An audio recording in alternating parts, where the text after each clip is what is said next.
There will be retail that sells to additional XRP onto the market as price climbs. So I don't know how, maybe it's another billion that comes onto the market.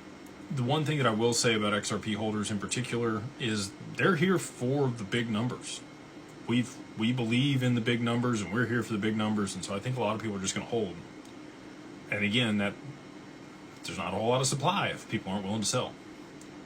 So yeah, I think, you know, somewhere between 5 and 8 billion in inflows on the ETFs, and it would need to be a tsunami of liquidity that moves in on XRP to push it to that price. But that's again why, you know, the ETFs are imperative that we have those launched, and I do think that that's going to happen. I think you're going to see a rotation out of the Bitcoin ETFs into the XRP ETFs, and that's going to drive price substantially higher. Andreas, thank you for the super chat. He says, thank you, Jake. You're a good human and a leader's leader. Thank you for that.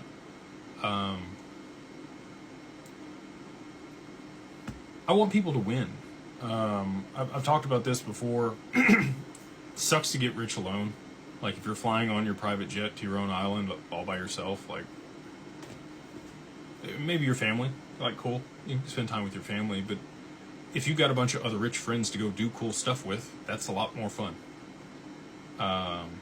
And that's what I know is going to happen, especially with the mastermind and everything that we have going on there. And, you know, I try to be...